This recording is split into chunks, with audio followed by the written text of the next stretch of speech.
Agaseke k'amakuru mu karere ngapfunduriye muri Kongo Kinshasa. Ubuyobozi bukuru bw'ingabo za Kongo Kinshasa bwakizeho Colonel Ashaka nk'umuyobozi wa serivisi y'itumanaho n'amakuru mu ngabo ndetse n'umuvugizi wazo w'agateganyo. Uyu ofisiye yasimbuye kuri ziriya nshingano General Major Sylvain Kengo uheruka guhagarika ziriya amagambo yibasiye abatutsi yavugiye kuri televiziyo ya leta. Ashaka yasanzwe ari umuyobozi wungirije muri serivisi z'itumanaho n'amakuru mu ngabo za Kongo Kinshasa ushinzwe ibikorwa bya gisirikare n'ubutasi kuva muri Gicurasi 2024 kandi yabaye umuyobozi ushinzwe itumanaho n'ubukangurambaga n'umuvugizi w'ibikorwa bya gisirikare bizwi nka Sokura ya mbere. Ingabo za leta ya Kongo zikorera mu gice cya Garanoro aho zirwana n'imitwe irimo ADF na M23. Ashaka yigeze kuba umunyamakuru yaranasanzwe ari umuvugizi w'ibikorwa bya gisirikare bizwi nka Operation Shuja aho ingabo za leta zifatanye muri za Uganda mu 1948 nibwo yinjiye mu ngabo za Kongo Kinshasa. Icyo gihe yitwaga Zaire. Hanyuma umutwe witwaje intwaro wa MRDP twirwane urwanya ubutetsi bwa Kongo Kinshasa watangaje ko urundi bwashubije ingabo mu gace ka Yaba na Puenzero uduce turi muri teritwari ya Fizi ku itariki 8 Mutarama. Umuvugizi wa twirwaneho Colonel Kamasa Ndakizi Welcome yatangaje ko izo ngabo ziwe n'abofisiye barimo uwitwa Nshimirimana zishaka kugenzura igice cy'imisozi miremire gituye n'abanyamurenge. Atemeri de Petwirwaneho yamaganiye kure iyi gahunda mb'ingabo z'amahanga igamije gusa gutera abasivili b'abanyamurenge mu Yokoboko ndetse na Minembwe no kubafungira inzira bizatuma ikibazo cyabo kiba kibi kurushaho. Emeri de Petwirwaneho yavuze ko kuva muri rw'umwaka ushize ingabo z'ubundi zifatanyije n'iza Kongo Kinshasa imitwe wazirunda umutwe w'iterabwoba FDLR byishe abasivili b'abanyamurenge bibakoreye iyicarubozo, bamwe bibafata bunyago, bibafata ku ngufu ndetse binasahura imitungo yabo. Kuva mu kwakira k'umwaka ushize imibare y'abanyamurenge batuye mu Minembwe yarazambye kuko nibwo ingabo z'ubundi n'imitwe bikorana byafunze inzira zose banyuragamo bajya ku masoko no ku mavuriro. Ibi bikorwa byatumye abanyamurenge bagorwa no kubona ibyangombwa nkenerwa, abashoboye kubibona bakabihabwa ku giciro kiri hejuru cyane. Umubare wapfira mu mavuriro mu Minembwe cyane cyane abana batarengeje imyaka 5 waratumbagiye bitewe no kubura imiti nyuma y'aho ihoro rya M23 rifashe ibice byinshi byo mu kibaya cya Ruzi n'umujyi wa Uvira mu ntangiriro zo kuza k'umwaka ushize. Byavuze ko ingabo nyinshi z'u Burundi zirimo n'izagabaga ibitero ku banyamurenge zasubiye iwabo. Amakuru yamenyekanye mu minsi mike ishize nuko Burundi bwongeye kohereza ingabo mu bice byo muri Fizi byegera ikiyaga cya Tanganyika biri mu mujyi wa Baraka kugira ngo zifatanye n'iza Kongo mu gusubukura ibitero. MRDP twirwana igaragaza ko ingabo z'ubundi zoherejwe muri Yokoboko na Puenzero ari zaturutse mu mujyi wa Baraka. Yatangaje ko itazarebera mu gihe umutekano wa civile n'umutungo wabo ukomeje kujya mu kaga. Ku nshuro ya kabiri kandi mu gihe kitarenze icyumweru Perezida wa Kongo Kinshasa Felix Tshisekedi yakiriwe na mugenzi we wa Angola akabona Perezida w'umuryango wa Afurika yunze ubumwe Joao Lourenço wasabye barebwa n'ikibazo cya Kongo kubahiriza ibyo biyemeje nk'uko Perezidansi ya Angola yabitangaje ngo uruzinduko rwo kuwa 4 ku itariki 8 Mutarama rwibanze gusuzuma imigambi ya diplomasi ikomeje cyane cyane ibiganiro bya Washington na Doha igamije kugarura amahoro mu burasirazuba bwa Kongo Kinshasa, akarere kibasiwe n'imirwano ikaze hagati y'ingabo za leta n'inyeshyamba za M23. Nyuma y'inama yihariye Perezida wa Angola abinyujije ku munyamabanga wa leta ushinzwe ibibazo by'ububanyi n'amahanga Victor Lima yagaragaje ko ahangayikishijwe cyane n'umutekano wifashe nabi ndetse n'ikibazo cy'ubutabazi mu burasirazuba bwa Kongo. Nka Perezida w'umuryango wa Afurika yunze ubumwe Lourenço yongeye gushimangira ko byihutirwa kandi ko ari ngombwa gushyira mu bikorwa ihagarikwa ry'imirwano. Perezida wa Angola yagaragaje ko babajwe cyane n'uko umutekano mu burasirazuba bwa Kongo ukomeje guhungabana n'ingaruka z'icyo kibazo zirimo ubuhunzi. Asobanura ko imirwano isubiza inyuma gahunda z'amahoro zirimo ni Washington na Doha. Yasabye impande zose zishyamiranye ko zihagarika intambara vuba kandi nta mananiza, zihagarika ubushyamirane, zikoreza amasezerano zagiranye, zishyira imbere gukemura amakimbirane mu mahoro n'inyungu z'abaturage. Perezida Lourenço kandi yasabye umuryango mpuzamahanga gushyigikira umuhate wose uri gushyirwa mu kugarura amahoro n'umutekano mu burasirazuba bwa Kongo. Yahamagariye kandi impande zitandukanye bireba arizo guverinoma ya Kongo Kinshasa, u Rwanda n'inyeshyamba za M23 kubahiriza ibyo biyemeje mu rwego rw'inzira za diplomasi zikomeje. Perezida wa Kongo Kinshasa yifuza ko ibiganiro bihuza ubutegetsi bwe n'abarimo bahagarariye ihuriro rya M23 riburwanya ibyabera mu mujyi wa Kinshasa. Itariki ya 14 Ukuboza k'umwaka ushize Perezida wa Kongo yagiye i Rwanda asubira ku itariki 5 Mutarama no ku itariki 8 Mutarama yagiyeyo kugira ngo aganire na Perezida wa Angola Joao Lourenço ku buryo amahoro n'umutekano byagaruka mu burasirazuba bw'igihugu cye. Ubwo Tshisekedi yari i Rwanda ku itariki 5 Mutarama yasabye Lourenço gutangiza ibiganiro bishya bihuza abanyekongo bose barebwa n'amakimbirane mu burasirazuba bw'igihugu, anamusaba kumvugishiriza abazabyitabira. Mu Tshisekedi yifuza kwitabira ibiganiro harimo abanyapolitiki bashyigikiye ubutegetsi bwe, abatavuga rumwe nawe, ababurwanya bakoresha intwaro nka M23, sosiyete zivire n'abanyamadini n'amatorero. Bivuga ko leta ya Angola yamaze kuvugisha benshi abanyapolitiki batavuga n'ubutegetsi bwa Kongo bashobora kwitabira ibiganiro by'amahoro bishya. Tshisekedi yemereye Lourenço ko leta ya Kongo izarekura zimwe mu mfungwa za M23 ariko dosiye ya buri mfungwa ikazasuzumwa kugira ngo harebwe niba ibyaha ikurikiranweho cyangwa se yamijwe bibabarirwa. Amakuru aturuka i Kinshasa yemeza ko uyu mukuru w'igihugu yifuza ko M23 itangaza ko yagaritse imirwano kandi ko leta ya Kongo ari izagenzura niba icyo cyemezo cyubahirizwa koko. Tshisekedi yifuje ibiganiro by'amahoro bishya mu gihe akomeje gutera umugongo ibiganiro bya Doha biyoborwa na Katari. Kuva mu ntangiriro z'umwaka ushize, umuyobozi mukuru wa M23 Kuganirira tariki ya 31 z'ukwezi kwa 12 umwaka ushize yatangaje ko leta ya Kongo yanze kohereza intumwa zayo mu nama ebyiri zatumijwe na Katari zari zigamije kugenzura iyubahirizwa ry'agahenge. Leta ya Kongo yitwaza ko M23 yafashe umujyi wa Uvira mu ntambara ya Kivu y'Amajyepfo nubwo iriho ryemeje ko ryawuvuyemo kugira ngo ibiganiro by'amahoro bya Doha bikomeze. Leta yamye ko barwanyi baryo bakiwurimo.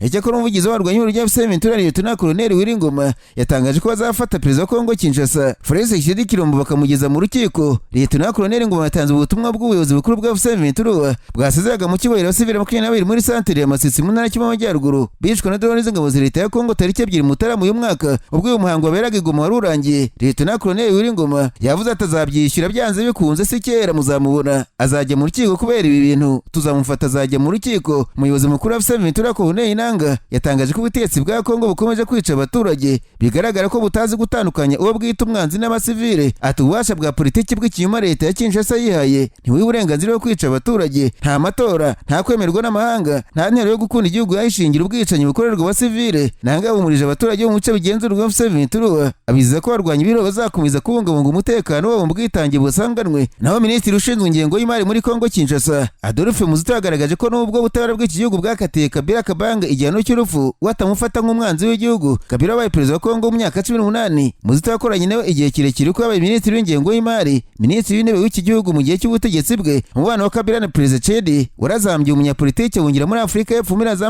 2023. Bamwe bo muri leta ya Kongo batangiye kwibasira Kabila bamushinja kuba umwanzi w'igihugu ubwo yagiraga uruzinduko mu Miyaguma na Bukavu muri Gicurasi na Kamena umwaka ushize. Leta ya Kongo yamushinje byeruye ko akorana n'urya M23 rigenzura ibice byinshi byo mu burasirazuba bw'igihugu. Ubushinjacyaha bwatangiye kumukoraho iperereza. Itariki ya 30 umwaka ushize urukiko rukuru rw'igisirikare cya Kongo rwahamije ko Kabila umuyobozi wa M23 ruhamya icyaha cyo kugambanira igihugu, ibyaha by'intambara, ibyo basinya ku muntu kuba mu mutwe w'ingabo zitemewe n'amategeko, rumukatira igihano cy'urupfu. Mu kiganiro n'umunyamakuru Marc Perelman wa France 24, Muzito usanzwe ari minisitiri ushinzwe ingengo y'imari ku butegetsi bwa Tshisekedi kuva muri Kanama umwaka ushize yabajijwe niba afata Kabila nk'umwanzi w'igihugu arabihakana. Ati si umwanzi wa Kongo, ntabwo mvuga ku mwanzuro w'urukiko, turi igihugu kiri mu ntambara n'urukiko rw'igisirikare rwafashe umwanzuro, ntacyo mvuga. Minisitiri Muzito yabajijwe niba atekereza ko Kabila aramutse afashwe Perezida Tshisekedi yategeka ko igihano yakatiwe gishyirwa mu bikorwa, asubiza ko azi uyu mukuru w'igihugu ibyo atabikora. Mabwire kandi ko Marie Ange Mushobekwa wahoze ari minisitiri akaba n'umwe wagize inteko ishinga amategeko ya Kongo yashinje umuyobozi mu kigo cy'igihugu gishinzwe iperereza muri Kongo Kinshasa ko yategetse ishimutwa n'iyicarubozo ry'abana be babiri batoya. Mu kiganiro n'abanyamakuru cyabereye i Kinshasa nk'uko Mushobekwa bitangaza ngo ibyo bintu ngo byabereye mu ijoro ryo ku itariki 21 Ukuboza k'umwaka ushize mu rugo bwite rwa Firemo Mambabwa bivuga ko ari umukozi mukuru w'urwego rw'iperereza. Mushobekwa wahoze ari minisitiri w'uburenganzira bwa muntu yavuze ko abana be Claudine na Christophe Rikuriya w'imyaka 18 na 17 hamwe n'inshuti yawe y'imyaka 17 bafashwe, barabohwa, barakubitwa